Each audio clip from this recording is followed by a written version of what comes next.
What's going on, everybody? Mahi back over with another video, and today I'm bringing you a TownHall 16 attack strategy, which I haven't done in a long time. I've kind of been neglecting it, so I decided to go back and use this. It is a mass druid attack strategy. It's kind of like the strategy that Itsu posted, but it is a little bit different, obviously. I kind of simplified it a lot for TownHall 16 and just made the spells a lot more simple, made the troop bar a lot more simple, got rid of a lot of the support stuff. So for the equipments, I'm just kind of using what I have for this account. You can obviously make this better. For the king, I'm running the earthquake boots with the giant gauntlet because I don't have spiky ball, but if you have earthquake boots and spiky ball, that's way better. And then for the queen, I'm using the healer puppet and the frozen arrow. Again, you can have a lot better combos. If you have a magic mirror that's leveled up, that would probably be a lot better. Maybe magic mirror with the healer puppet or something like that. Or you can even use magic mirror with the frozen arrow or even the action figure. A lot of stuff will work on the queen with this attack. For the warden, I'm using the fireball and the rage gem. That is really important for this, but I can make a different variation without fireball. If you guys want to see that, just let me know in the comments. And then for the royal champion, we're running the hog puppet and the electro boots. I'm going to show you my equipments are not highly leveled. As you see, my earthquake boots are max level, but my giant gauntlet only level 8. I have a max level healer puppet, but my frozen arrow only level 10. Only a level 22 fireball. And on the royal champion, only a level 11 hog puppet, only level 18 electro boots. So I just wanted to show you my equipments aren't that highly leveled and it still works out really well. So if you have higher level equipment, it's going to be even better for you. So let's hop into a friendly challenge first to show you guys how this works. Then we'll get into some multiplayer attacks. All right, so the setup's going to be pretty simple. You're going to start off, as you see, we have 8 rocket balloons. So what we're going to do with those, I'm going to sprinkle those in over here. I want to take out that mortar. I want to take out the bomb tower, and I want to take out that cannon, ideally. So that way we can use our fireball. And I want our fireball to land right here. And then we'll use our earthquakes, and that should get rid of pretty much everything right here, which will help set the funnel on that side. And we have a baby dragon as well. You can drop that behind just to help clean up. And we're going to have a big funnel on this side. Everything over on this side, pretty much, what's all going to be gone? Pretty much like that. Should all be gone once I use my baby dragon to help clean up trash as well. And then on the bottom, I like to get it going a little bit early because as you'll see in some of these replays, if you don't get it going early, it might not set the funnel in time, but we're going to drop our siege barracks down here at the bottom and it's going to work its way around like that. You can invest one wall breaker on that if you want to. So then that'll set the funnel over on this side. All this stuff will be gone. So that leaves us good pathing right in the middle, and then we'll wall break right into this compartment here. And we're going to pull our warden with our 2 heroes, and we're going to get both of our ice golems in front of our heroes, just to help tank, obviously. We do have a jump spell as well. It depends how deep you can get in with your wall breakers. The deeper you can get in with your wall breakers, the better, but we might end up having to jump somewhere like here. But if we can get deeper into the base, we could do something like that as well. It just kind of depends how deep into the base we get, and then you're just going to start sprinkling in your druids. I like dropping 4 at the start. I like dropping like maybe 3 with the heroes and using 1 druid with your siege barracks troops. And then you want to let them go for quite a while, and then you want to sprinkle in 3 more is what I like to do. Then wait probably like 15, 20 more seconds and drop in 3 more. And that just helps keep your heroes alive through the entire attack. So we're going to press play now. It's a little more complicated of a plan than we usually do. As you see, we use our rocket balloons and our baby dragon up here. We take out all the trash buildings on the outside. Our fireball lands exactly where we want it to, so we take all that out. Really nice funnel set. Our baby dragon does a good job taking out the rest of the trash, and look at that big funnel we have. So we get the siege barracks going early. Our warden is going to start getting targeted by a ground expo, so I'm going to go in now and make sure he stays safe. Ideally here, I should have used a freeze spell on the expo, but I was focused on my siege barracks troops, making sure they were going to get the funnel set.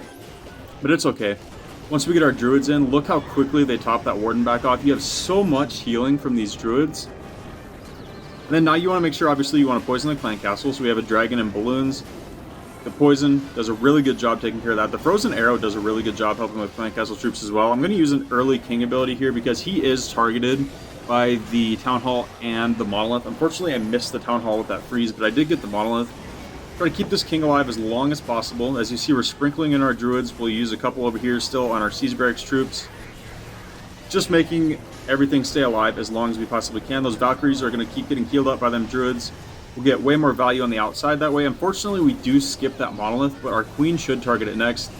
And with her frozen arrow, it won't even damage her.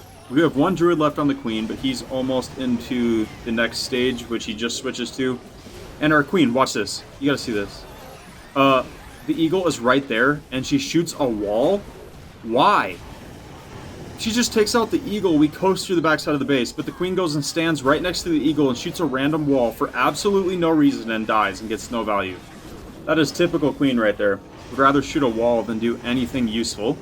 We're just going to 2x through this now, because at this point we're just cleaning up. If the queen would have got that eagle, she would have stayed alive probably, and we would have already had the 3-star by now.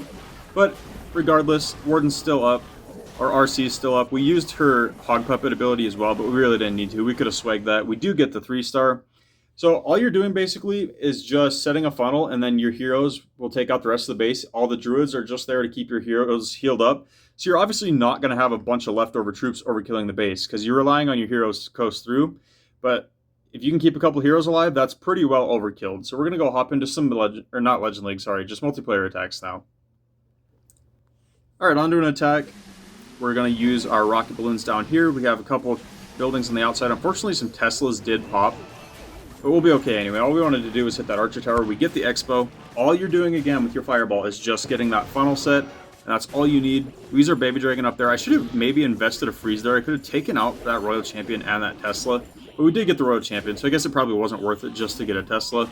So we get our siege barracks down. Make sure that funnel starts getting set before our heroes make it down to the bottom. The Pekkas should do a pretty good job getting that funnel set. And we get our heroes in behind our ice golems. And now we're just going to wait a minute. As you see, we have our 4 initial druids down. I have 2 on the heroes, 2 over here on the left. I like to spread them way out so they just keep everything healed up.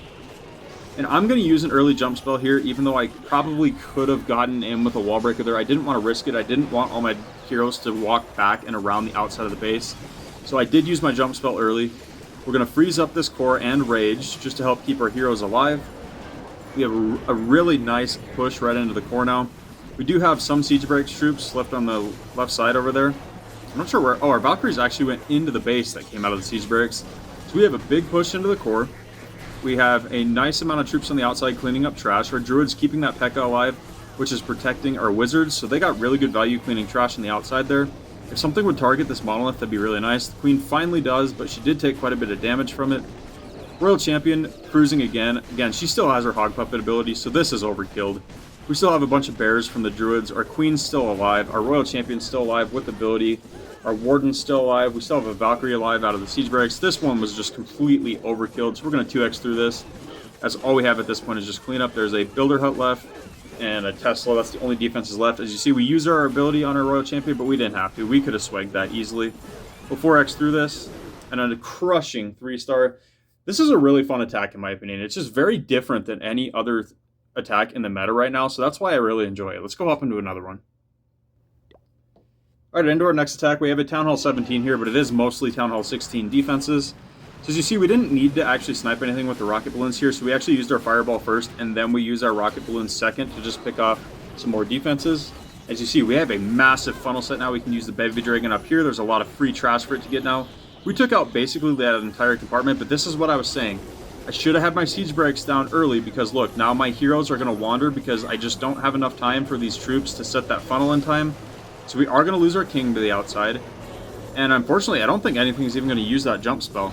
Maybe. That tornado trap actually might have helped us. The tornado trap pulled stuff back and we actually get our queen and our royal champion to walk into the core. We have our druids following them as well. Our king unfortunately did walk to the outside. But that's okay. We do have a big compartment over here that it'll be nice to have him help tank for anyway. Try to keep our wizards and stuff alive. Our queen and our royal champion should be able to deal with the town hall. Unfortunately, our royal champion is probably going to wander out in front of the rest of the army and probably go down here. But the frozen arrow is going to do a good job of keeping all these heavy hitting defenses frozen up once the queen targets him. We still have our fox alive as well, which is keeping our royal champion invisible. So she actually does a good job staying alive there. We are out of druids now, but we have some on the left side, we have some on the right side with the queen as well. But unfortunately, 2 single infernos there are going to make pretty quick work of that queen. She should go down here. But luckily, the bears from the druids and actually the frosty were actually tanking the infernos. So we get both single infernos down to keep our queen alive. That was insane. We use our king's ability here.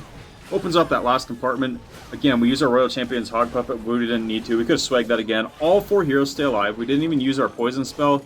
We still have a bunch of wizards alive from the siege barracks. That base was completely overkilled. That was probably the biggest overkill one I've had. So I'm going to go hop into one more attack. Alright, into our final attack here. We're just going to use our fireball again from the top because there was no defenses on the outside that we had to worry about. I didn't even need to use those earthquakes. I don't know why I did that. Our fireball took everything out, but I wasn't paying attention. But that whole compartment goes down regardless. So again, this was an early attack before I figured this out, but I should have had my siege barracks in earlier. But this time I was actually able to use my baby dragon with the siege barracks because I really didn't need it anywhere else. So the funnel does get set. Now we can use our rocket balloons over on the left side as well, just to take some damage off of that flank because we didn't need them for the fireball. So we take out that air defense, we take out that whole compartment over there as well. So we have a perfect funnel now into the core.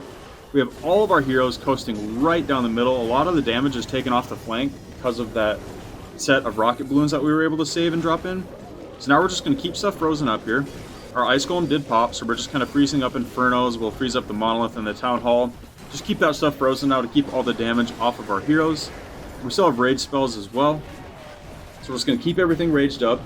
Try to make sure you're hitting the druids with your rage spell as well, just because it makes their healing so much faster. It just helps keep your heroes alive. Our king does go to Phoenix here, but I'm going to rage him up to make sure he takes the town hall out. We have our queen in there as well, but our warden, for some reason, wanders up top with one pekka, so we kind of lost him. Not much value out of him, but again, our royal champion staying healthy again because of those druids and the fox. We used the hog puppet ability, but again, probably could have swagged it. I think we only had one attack where we even needed to use her ability. So that just shows you how strong it can be. We're going to 2x through this now. Royal champion full health. We've got our warden full health. Our queen did stay alive. Again, another crushing 3-star. So this is a really fun attack strategy in my opinion. Like I said, if you guys don't have fireball and you want to see a version that doesn't need fireball, let me know in the comments because I do have another version of this that does work as well. So let me know about that. Let me know how this works out for you guys. Drop a like if you guys enjoyed this video. I'll catch you guys next time.